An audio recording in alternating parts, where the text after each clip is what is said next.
रामकृष्ण हरी मंडळी, बघा आम्ही मक्कामध्ये औषध टाकीत आहेत. बघा असं पद्धतीनं टाकले जातं आहे औषध कोमामध्ये, म्हणजे जेणेकरून आळी कुठल्याही प्रकारचा इफेक्ट करत नाही. म्हणजे आम्ही मक्कावरती कुठल्याही प्रकारची फवारणी आम्ही करत नाहीत. आणि हे जे औषधे मी दाखवतो आहे तुम्हाला, हे बघा हे औषध आहेत यामध्ये. तर आम्ही हे प्रत्येक कोमामध्ये टाकतो मित्रांनो. आणि जे समोर मक्का आहेत, तर ही पूर्ण अर्धा एकराचा प्लॉट आहेत हा मक्काचा. तर आम्ही याच्यामध्ये कुठल्याही प्रकारची फवारणी करत नाहीत. आळीसाठी फक्त खाली तणनाशकची फवारणी करत असतो. आणि हे बघा आम्ही प्रत्येक कोमात टाकतो आहे आता औषध.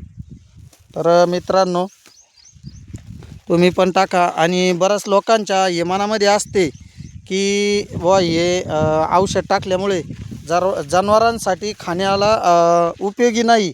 परंतु मित्रांनो, ज्यावेळेस तो नवीन कोंब निघत चालतो ना, हे बघा, तर ज्यावेळेस तो नवीन कोंब निघत चालतो त्यावेळेस दिवस त्याला पाणी लागल्यामुळे ते बरोबर ऑटोमॅटिक पाणी होऊन आणि इरगळून जाते. आणि जो पाऊस येतो प्रत्येक वेळेस नवीन कोंब फोडणार आहेत, लक्षात ठेवा. त्यामुळे ते औषध तसे काही राहू शकत नाही. तर माझ्या मते तरी आम्ही दरवर्षी हेच टाकत असतो औषध. आणि हे बघा आम्ही प्रत्येक कोमामध्ये टाकतो.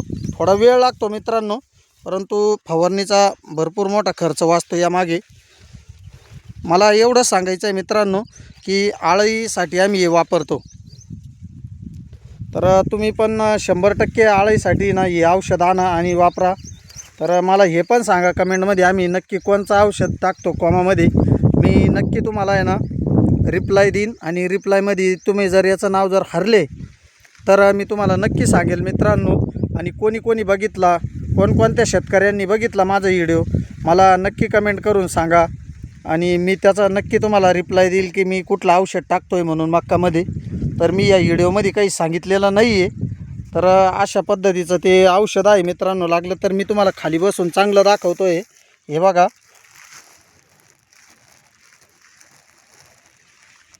तर अशा पद्धतीचं हे औषध आहे मित्रांनो. तर आम्ही हे प्रत्येक कोमामध्ये टाकतो.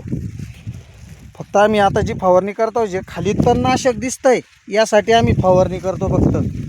म्हणून आम्ही कुठलीही फवारणी त्यावरती आळीसाठी करत नाही.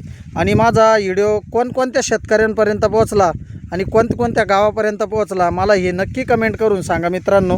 धन्यवाद आणि रामकृष्ण हरी.